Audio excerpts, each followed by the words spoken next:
So we've done well so far. We've got all the basic roof elements modelled, and now we use the tools that we've got to combine those roof elements to make our primary roof shape. It's a bit of a toss-up whether you work in isometric view or plan view. Initially, I think it's better to be in plan view because we've got the image underlay as a reference to what we're doing, and this ensures we stay on track. So we've got our primary elements, we're good to go with that. So now we go to modify roof, and we use the function intersect planes. So it's a bit of a lottery, this, I have to say. Look, at the end of the day, the software is just a bunch of algorithms that try to figure out what's going on, and it makes its best guess. So, and occasionally it goes a bit AWOL, but that doesn't matter too much because inevitably it leaves behind all the primary line work that we need to very quickly finish it off using the tools that we've provided. So let's have a crack. Let's see what the software does. We'll spin the dice, and or do we throw the dice? Anyway, we'll cast the dice, and we can select it to intersect individual planes one at a time. But that's I have to go around selecting them all. But if you just say, righto, let's just let the software have its best crack and see what we end up with. So we hit let's do them all. I mean, we can go in and select individual planes, just intersect this one with this one, and that one with that one, that one with that one. That's all fine, but it takes time. If I just go all, hit OK, and it goes wham and does its best. So you can see that it got pretty good there, and who knows what it's done there. Let's look at it in isometric view, and you go, well, it's not too bad. Look, I seem to have the majority of the lines I need, so well, this is not too good. Not too bad at all. It just means that now I have to use my skills using our smart lines functions under construct roof smart lines, using all these tools to quickly create the required roof shape. And initially, if you're not practiced and you're a bit intimidated by all this, don't panic, because it's not difficult. It's just learning what the tools are and how to use them. So let's get stuck in. Okay, the first thing I want to do, it looks to me like there's a whole bunch of planes there that I'm not going to need. So I'll go back to the top view for a minute, and I'm going to delete all the stuff there straight away. So it gets rid of that bit of mess. There I've got it looks like I've got multiple planes there that I probably don't want. That plane's going to be modified. So anything at all that you think you're going to have to modify, just delete it, because we can put it back in again in a pretty quick smart. So you can see now we've still got, see how it's darker there, we've got two extra planes, so I'm going to delete that one and that one. And because in a minute I'm going to modify these lines to give us what we want. So I probably don't need now, oh, this is interesting. See all these little tick marks. Now these little tick marks are residual roof planes. Now in the old days, a long time ago, we actually did a job for a guy in India who wanted to do ceiling tiles, and so he wanted to know the area of the ceiling. So if we go in here to verify that tick mark, it's a ceiling plane, so that was measuring the area of that. We were able to tell the guy exactly the area of the ceiling, and he could figure out how many ceiling planes he wanted. But if you go to hide planes, notice all the planes disappear, but all these little tick marks appear instead. Now all those little tick marks are actually the representation of the plane when the plane's turned off. But you've got a few extras here that will prevent us from trying to delete these lines. So if I was to try and, trying to, for example, construct roof, trim that line to that line, they don't trim because they're not free to be trimmed. And they're not free because they've got these residual little planes in there.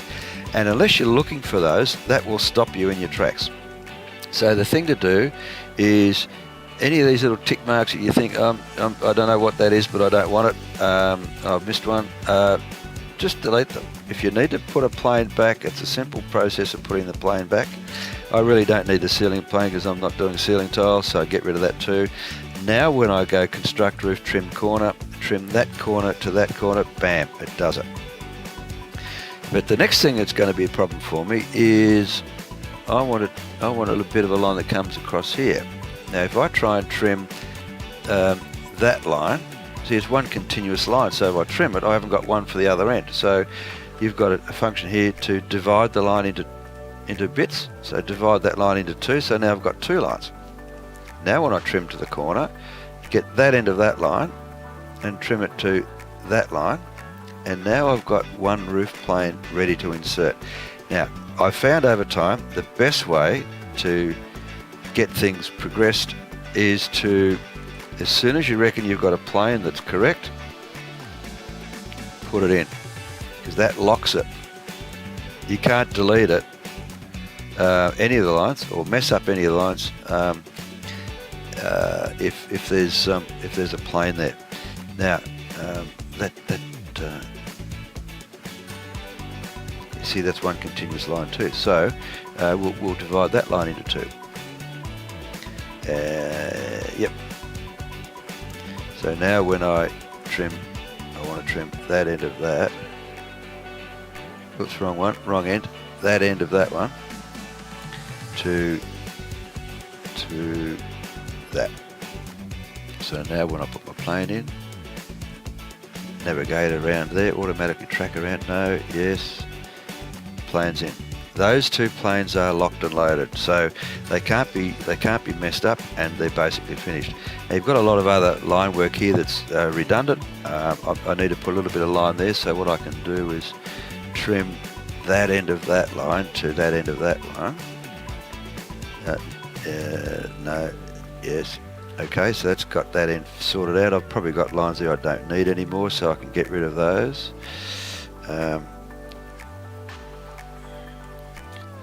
And I don't need that, and I don't need that. Righto, that end looks pretty tidy, I reckon. Probably get rid of that one as well while I'm at it. Still more there, and draw a box around it. There we go. Okay, so that end's tidy. Now rotate around, up over here, and let's do some tidy up here. So got a whole bunch of planes here that are redundant, and they're going to get in the way in a minute. So still one more, and now we can start trimming lines to a corner. Trim that to that, that to that, put the plane in,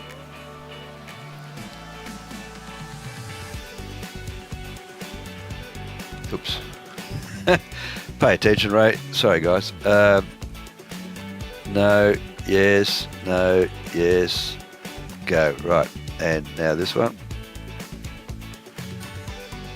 I haven't trimmed that one yet.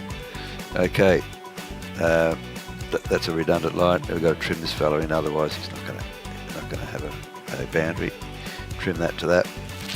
Righto, and go around there. Okay, that's in, and we've got to put that little bit in there, and then that will be ready to go as well. So trim that end of that to there, and put that plane in. Have I got it all? Yep. So track around there. No, no, yes. Fantastic. Look at that. So if I go back to the plan view and just draw a box around all that. Now notice I'm not getting all the planes in, I'm just getting all the lines that are messed up in the end, and that's tidied that up. And I've still got a redundant one there that I didn't get it in, so get rid of that one. Right, so there we have our model. We used all the skills we've learned using smart lines. It matches the plan pretty much bang on. I'm happy with that. I hope you are too. And see how that's darker? Now if I was you, I'd be suspicious of that. I think we've got 2 planes there. And because it's flashing at me, I'll say no to that one, yes to that one. Okay, so it was dark, it's suggesting that it might have been 2 planes. Now don't ignore that, because you'll end up with twice as much material on there than you need. And last thing to do is modify roof. And now when you do a cutout, you've got options here to automatically track the cutout, so automatically go around an existing perimeter. But in this case, I'm just going to digitize freehand. I'm going to select just using the visible planes and lock into plus or minus 10 mil, and start at the corner and go somewhere out there, somewhere down there, right click, close square, and yes, cut. And same on the other side. Okay, start in it, just bang in that corner there, somewhere down there, somewhere out there, close square, and cut. Beautiful. So now in doing so, you've got a few things. Now there are some parts of the world where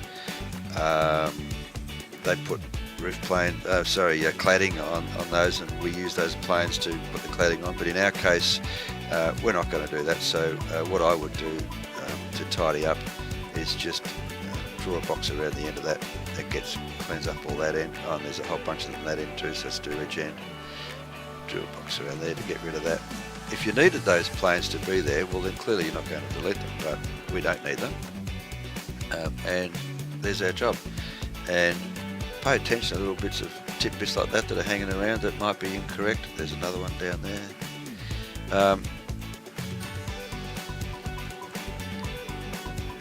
Any extra lines that you get, that will become potentially part of a quotation, and you don't need it to be in the quotation, so remove it. And that's about it. One other little thing that you might like to check, because we did this as 2 separate structures, often you end up with 2 lines here. Now if I go to check verify that line, that plane, no, flashing, no. So there's only 1 line there now. But in some cases you end up with 2 lines. You have a function under modify roof called link planes. So if I say link that plane with that plane, it changes the dynamics between the 2 planes, and where you previously had 2 lines, you now have 1, and that will ensure you get the right quantities. So link that plane with that plane, and it puts the correct geometry on that line. Okay, so there's our model. Now if I wasn't rabbiting on talking about it, this would be done in maybe 15-20 minutes, and it's absolutely spot on. So we go through our normal checks of showing all the line types, making sure we've got the line types where we want it, and you can see here that, well, it's defaulted to fascia and gutter.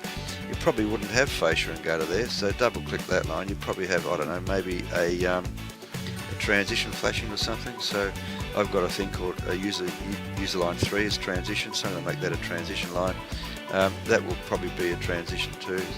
I'm not sure what sort of trim we'll put there. So we'll change those apron lines into transition flashing lines, and that'll make more sense in my cutting list. So you check all your line types, you check all your dimensions, and you dimension the overall. And if I want to change the plot scale so it's more legible, yeah, that all looks pretty good. Show the pitch. So check the pitch, 26.5, 65, 9.5, mate, it's looking terrific, doesn't it? And now we've got total quantities, we've got the total quantities for the whole job. I can double click out here and it will flash the ridge at me. Yep, that looks like ridges. Transitions, where are they? Yep, that's all good. Valley might be dodgy, so let's check our valley lines, double click that, and they're all valley lines, perfect. So the checks aren't an option, they are essential. If you check the model, you will know that you've completed the job as required by your customer. And when you go ahead and put materials on it, we'll put a clip lock on it, colour to be advised. Okay, estimate, gen panels. and job's done. Another little thing, since I've got you and you've got nothing else to look at on YouTube, there are occasions the software allowances have been set so this will always lay panels left to right, and there are occasions where that will result in the panels not lining up just because of the geometry of what goes on back here. So if you want the panels to line up on the job just to improve the appearance and neatness, you've got a thing here under modify panels to realign the panels. So I want to realign all of those panels to middle button, snap that point there so they're all lined up, and it just makes the job look so much more professional. In some cases it might add a panel or two, but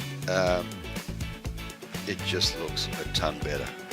So the installers are happy, customers are happy, and if the installers follow your instructions, it will just look $1 million. And nothing like having a roof that looks as slick as that does right now. So this one I might adjust him as well, so he goes through that point, and I might do the same there. So the panels all line up. In some cases, like I said, I'm slitting a panel all the way up there. I'm slitting that in half, but the job looks $1 million. Okay, well that's about it for this little masterclass. I'm sure there's a heap more things we can talk about. If you've got questions, drop me an email, ray@applicad.com. That's Ray, R-A-Y, at applicad.com. Send me your questions, and I'll be very pleased to deal with any and all questions about how we model stuff, how we do takeoffs, and how we generate the most accurate takeoffs for our customers and know that they're right. Have a good day, take care, stay safe, and we'll chat again soon. Bye for now.